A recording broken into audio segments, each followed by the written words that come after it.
আলাইহিস-সালাম ছিলেন একজন ন্যায়পরায়ণ বাদশাহ। পৃথিবীর 2/3 অংশ তারই রাজত্বের অন্তর্ভুক্ত ছিল। আল্লাহ তাআলা হযরত দাউদ আলাইহিস-সালামকে অনেক অলৌকিক ক্ষমতা, বিপুল ধন সম্পদ এবং সুমধুর কণ্ঠ দান করেছিলেন। একবার হযরত দাউদ আলাইহিস-সালাম সমুদ্রের তীরে বসে আল্লাহর ইবাদতে মগ্ন ছিলেন। যখন তিনি তার সুমধুর কণ্ঠ দিয়ে জাবুর কিতাব তেলাওয়াত করত, তখন সমুদ্রের মাছ এবং বনের জীবজন্তু, পাহাড় পর্বত এমনকি পাখিরাও সেই স্থানে এসে মনোমুগ্ধ হয়ে জাবুর কিতাব তেলাওয়াত শুনত। হযরত দাউদ আলাইহিস-সালামের সুমধুর কণ্ঠের তেলাওয়াতের আওয়াজ 40 মাইল পর্যন্ত পৌঁছাত। সেই যুগে সমুদ্র তীরবর্তী স্থানে একদল বনী ইসরায়েলের লোক বসবাস করত। তাদের পেশা ছিল মাছ ধরা। তারা সমুদ্র থেকে প্রতিদিন মাছ ধরে জীবিকা নির্বাহ করত। একদিন হযরত দাউদ আলাইহিস-সালাম তার ইবাদতখানায় বসেছিলেন। তখন আল্লাহ রব্বুল আলামিন এক গায়েবী আওয়াজের মাধ্যমে তাকে জানিয়ে দিলেন, হে দাউদ, তুমি তোমার উম্মতকে বলে দিও, তারা যেন শনিবার দিন ব্যবসা বাণিজ্য বন্ধ করে আল্লাহর ইবাদত করে এবং মাছ ধরা থেকে বিরত থাকে। কেননা ওই দিন তোমাদের জুমার দিন, অর্থাৎ ইবাদতের দিন হিসেবে আমি ঘোষণা করেছি। অতঃপর দাউদ আলাইহিস-সালাম আল্লাহ রব্বুল আলামিনের কাছ থেকে এই আদেশ পেয়ে বনী ইসরায়েলদের ডেকে বলল, হে বনী ইসরায়েলবাসী, তোমরা শনিবার দিন আল্লাহর ইবাদত করবে এবং সমস্ত ব্যবসা বাণিজ্য ও মাছ শিকার থেকে বিরত থাকবে।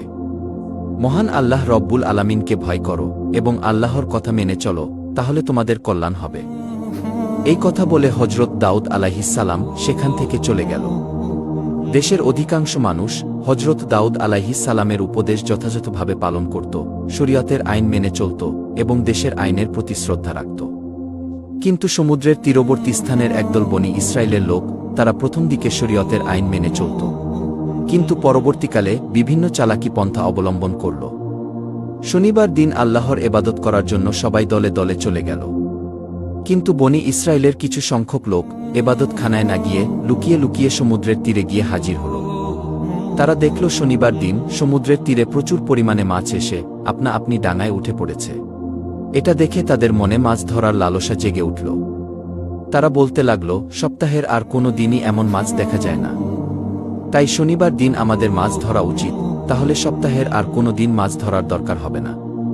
তখন অপর একজন বলল, কিন্তু কিভাবে? তারপর ওই ব্যক্তিটি বলল, সমুদ্রের এই তীরে আমরা বড় বড় কিছু কূপ তৈরি করব এবং সেগুলোতে জাল পেতে রাখব। পরের দিন এসে ওই মাছগুলো ধরে নিয়ে যাব। এই কথা বলার পর তারা বাড়ির দিকে রওনা করল। অতঃপর এই পরিকল্পনা অনুসারে তারা কাজ শুরু করল। আল্লাহর আইন অমান্য করে তারা এভাবেই মাছ ধরতে লাগল। তারা দেখল আল্লাহর পক্ষ থেকে কোনো বিপদ আসেনি, তাই তাদের সাহস আরও বেড়ে গেল। এরপর অনেক দিন এভাবেই মাছ ধরে তারা প্রচুর ধন সম্পদের মালিক হয়ে গেল। অপরদিকে এই বংশের অনেক লোক ছিল, তারা শরীয়তের আইন মেনে চলত, মহান আল্লাহ রব্বুল আলামিনকে ভয় করে চলত। তাই তারা সকলেই একদিন ওই লোকগুলির নিকটে হাজির হল এবং বলল, প্রিয় ভাইয়েরা, আপনারা শনিবারে মাছ ধরা বন্ধ করুন, কেননা আল্লাহ তাআলা এই দিনটিকে ইবাদতের জন্য নির্বাচন করেছেন। এই হুকুম অমান্য করলে আপনাদের বিপদ নেমে আসতে পারে। তখন ওই দলের একজন নেতা তাদেরকে ঠাট্টা বিদ্রূপ করে বলল, শরীয়তের সঙ্গে মাছ ধরার কি সম্পর্ক? এই ধরনের আদেশ কোনো নবীর জামানায় দেখা যায়নি। এই কথায় কোনো যুক্তি নেই, অতএব এই হুকুম আমরা মানতে পারব না। শনিবার দিন আমরা প্রকাশ্যে মাছ ধরব। তবে দাউদ আলাইহিস-সালাম যদি এর কোনো কল্যাণকর দিক দেখাতে পারে তবে এটা মেনে নেব। অতএব তোমরা যাও, এই বিষয়ে জিজ্ঞেস করে এসো। অতঃপর কয়েকজন লোক হযরত দাউদ আলাইহিস-সালামের নিকটে গিয়ে হাজির হল এবং দাউদ আলাইহিস-সালামের সাথে তর্ক বিতর্ক করে বসল। তখন দাউদ আলাইহিস-সালাম বলল, আল্লাহ তাআলা তোমাদের লোভ লালসা থেকে দূরে থাকার জন্য মাছ ধরা নিষেধ করেছেন। অতএব শনিবার দিন মাছ ধরা থেকে দূরে থাকা তোমাদের জন্য কল্যাণকর বলে আমি মনে করি। অতঃপর বনী ইসরায়েলের লোকেরা হযরত দাউদ আলাইহিস-সালামের কথা শোনার পর তাদের নেতার কাছে এসে ওই সমস্ত কথা খুলে বলল। তখন তাদের নেতা বলল, দাউদ নবীর এই কথা মেনে চলা আমাদের পক্ষে সম্ভব না। অতএব আগামী দিন শনিবার তোমরা মাছ ধরার কাজ চালিয়ে যাবে। তোমরা ভয় পেও না, কিছু হবে না। এর আগেও মাছ শিকার করে আমরা অনেক ধন সম্পদের মালিক হয়েছি। অতএব আমার কথা শুনে চললে তোমাদের সবারই ভবিষ্যতে লাভ হবে। এই কথা শোনা মাত্রই সেখানে থাকা সমস্ত বনী ইসরায়েল আনন্দে আত্মহারা হয়ে পড়ল। অতঃপর পরের দিন শনিবার মৎস্যজীবীদের মধ্যে থেকে মাত্র কয়েকজন আল্লাহর ইবাদত করার জন্য দাউদ আলাইহিসসালামের নিকটে হাজির হল এবং বেশিরভাগ মৎস্যজীবী দাউদ আলাইহিসসালামের কথা অমান্য করে ভোরবেলায় সমুদ্রে মাছ ধরতে চলে গেল। সারাদিন আনন্দ করে মাছ ধরল এবং সেগুলো বিক্রি করে অনেক টাকা উপার্জন করল। রাতের বেলা তারা সবাই নিজের বাড়ি চলে আসল।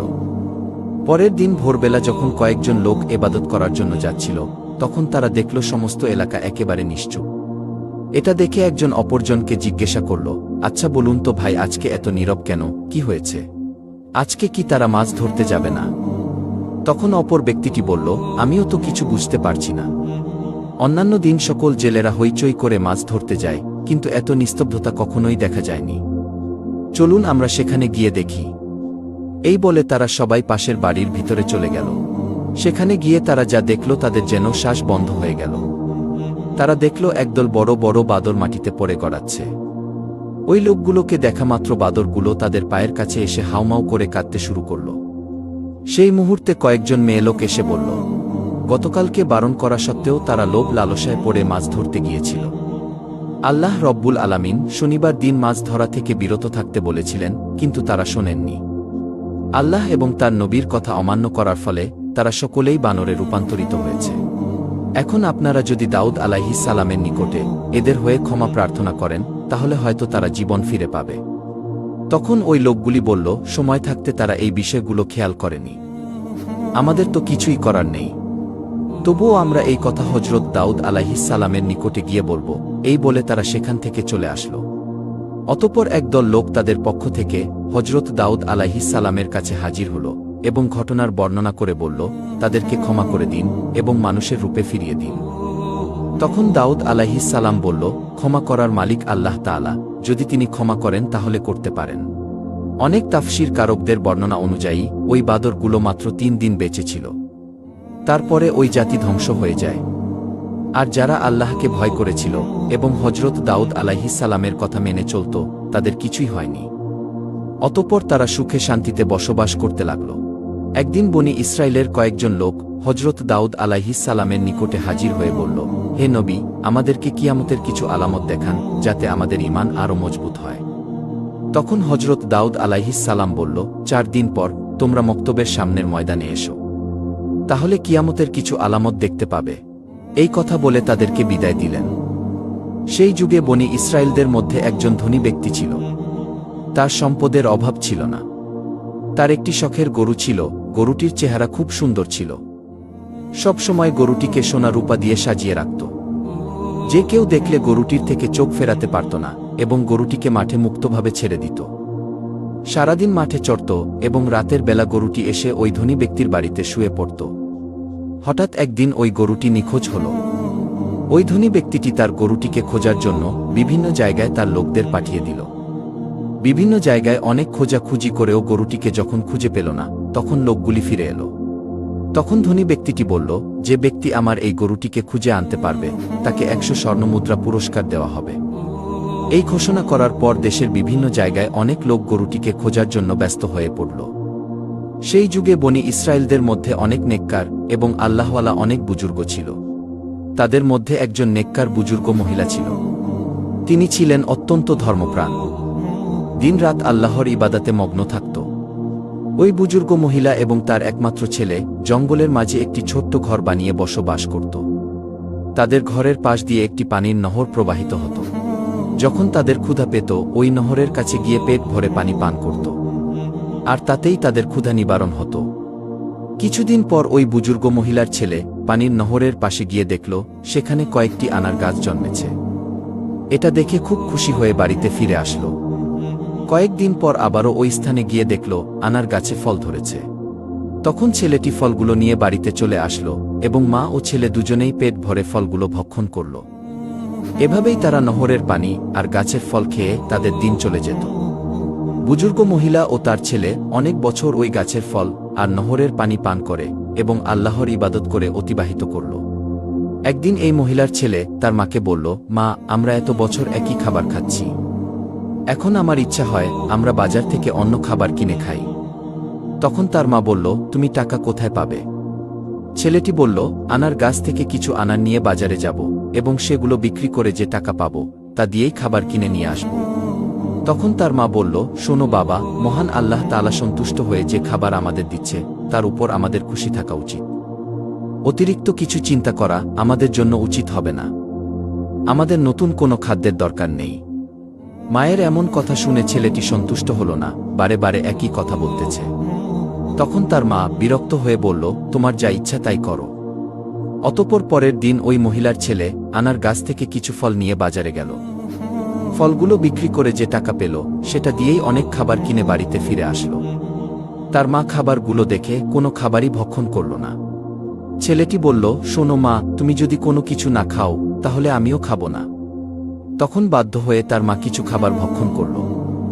অতঃপর এভাবেই সেদিন অতিবাহিত হল। পরের দিন সকালবেলা ওই বুজুর্গ মহিলার ছেলে আনার গাছের সামনে গিয়ে দেখল আনার গাছে কোনো ফল ধরেনি। এটা দেখে ছেলেটি হতাশ হয়ে বাড়িতে ফিরে আসলো এবং তার মাকে বলল, মা, হঠাৎ করে আজকে থেকে দেখছি আনার গাছে কোনো ফল ধরেনি। ছেলের এমন কথা শুনে তার মা আর কিছুই বলল না। অতঃপর এভাবেই 3 দিন অতিবাহিত হয়ে গেল, কিন্তু গাছে কোনো ফল এলো না। অবশেষে তারা খুবই ক্ষুধার্ত হয়ে পড়ল। অতঃপর মা ও ছেলে দুশ্চিন্তায় এদিক ওদিক ঘোরাঘুরি করতে লাগল।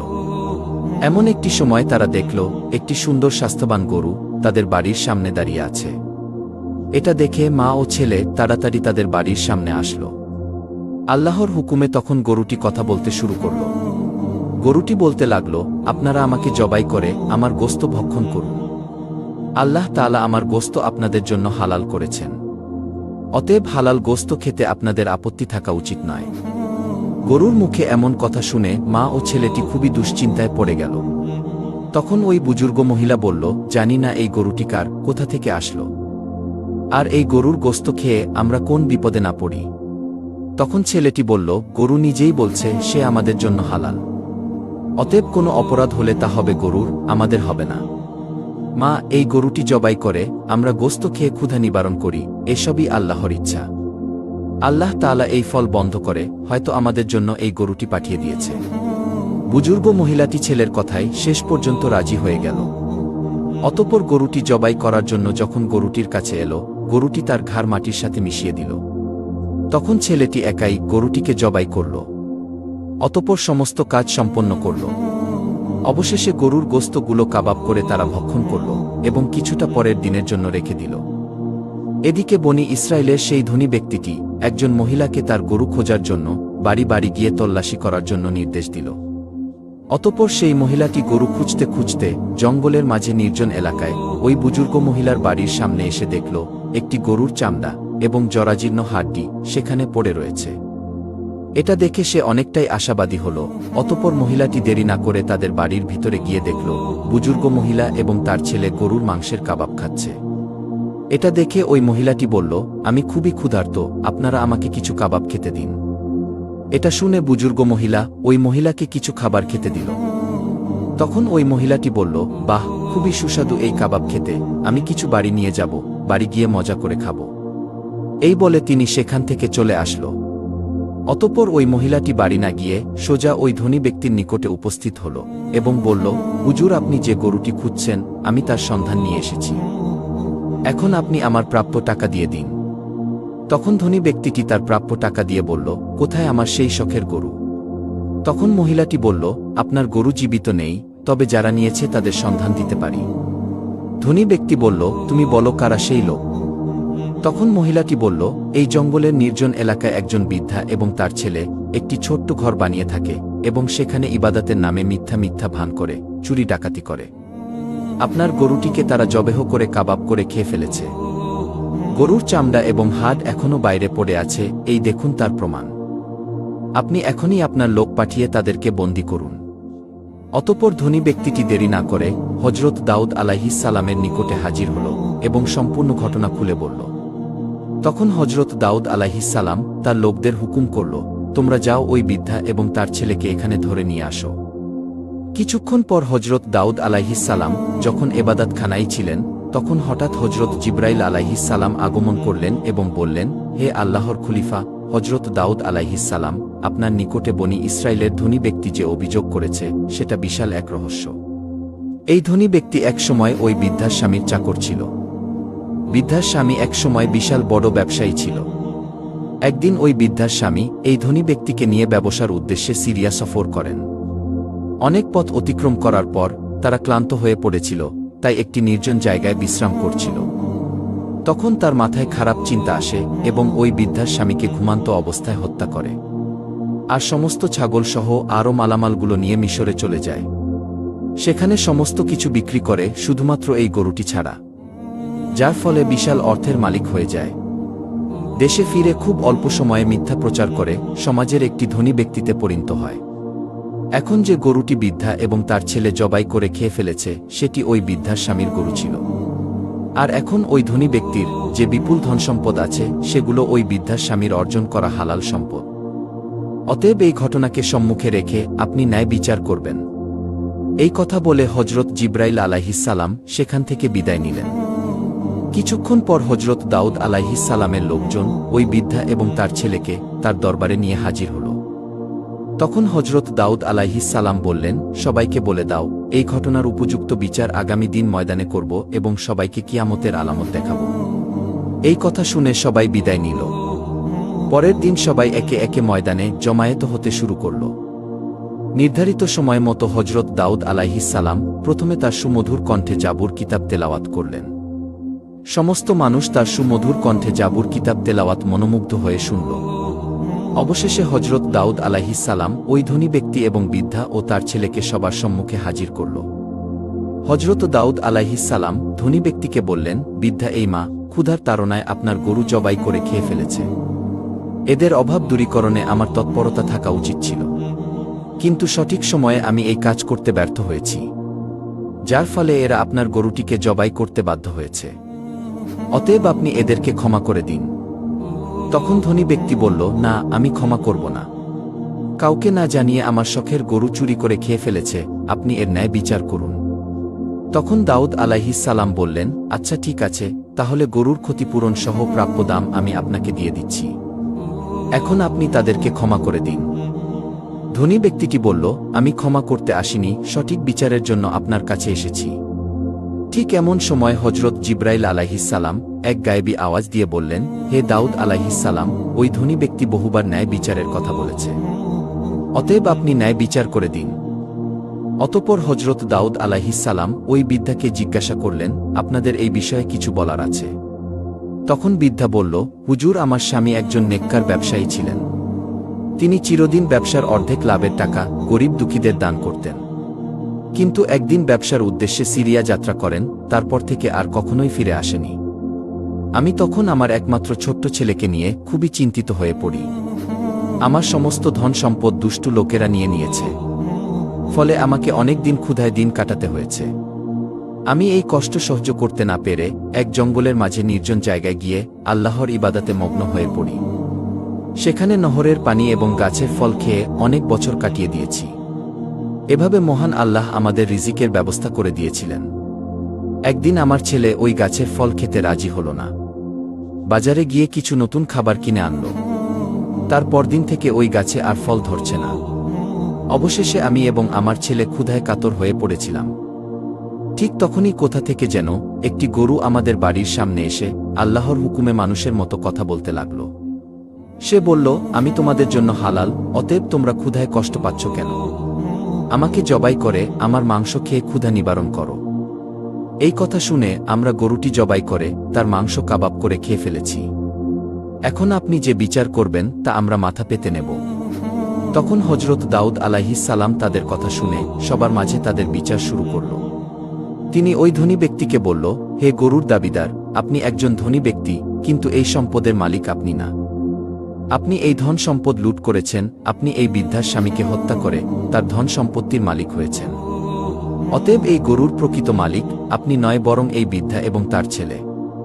এমন কথা শুনে ধনী ব্যক্তিটি বলল, হে আল্লাহর নবী হজরত দাউদ আলাইহিসসালাম, আমি এখানে ন্যায় বিচার পেতে এসেছি, কোনো মিথ্যা গল্প কাহিনী শুনতে আসেনি। সুতরাং এই বৃদ্ধা যা বলছে তা সম্পূর্ণ মিথ্যা।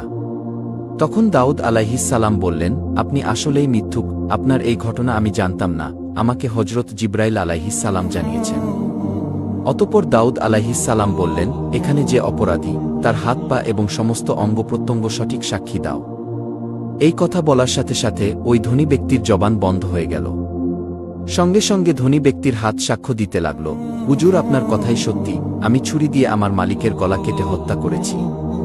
অতঃপর সমস্ত ধন সম্পদ বিক্রি করে তা থেকে প্রচুর টাকার মালিক হয়েছি। এভাবেই সমস্ত অঙ্গপ্রত্যঙ্গ একে একে সাক্ষী দিতে লাগল। তখন হজরত দাউদ আলাইহিসসালাম বললেন, এই ধনী ব্যক্তির ধন সম্পদ এবং সবকিছুই এই বৃদ্ধা এবং তার ছেলেকে দিয়ে দাও এবং ওই ধনী ব্যক্তিকে কতল করে ফেলো। সাথে সাথে এই ঘোষণা কার্যকর করা হল। অতঃপর বৃদ্ধা এবং তার ছেলে ময়দানে সিজদায় অবনত হয়ে পড়ল। তখন সমগ্র বনি ইসরায়েলের মানুষ এটা দেখে হতভাগ হয়ে গেল। এরপর দাউদ আলাইহিসসালাম বললেন, আজকের দিনের এই ঘটনা তোমাদের জন্য কিয়ামতের নিদর্শন। পৃথিবীতে যে যাই করুক না কেন, কিয়ামতের দিনে তোমাদের প্রত্যেকের অঙ্গপ্রত্যঙ্গ হবে আসল সাক্ষী। অতএব কিয়ামতের কঠিনতম দিনে উদ্ধারের জন্য শরিয়াত পালনে অঙ্গীকারবদ্ধ হও এবং এটাই হবে তোমাদের জন্য উত্তম। এই ঘটনা থেকে আমরা এই শিক্ষা নিতে পারি, মহান আল্লাহ রব্বুল আলামিন পবিত্র কোরআনে যে সব কাজগুলো বর্জন করতে বলেছেন সেগুলো বর্জন করব এবং সঠিক পথে চলব। আল্লাহ তাআলা যেন আমাদেরকে প্রিয় নবীর দেখানো পথে এবং পবিত্র কুরআনের নির্দেশ অনুসারে চলা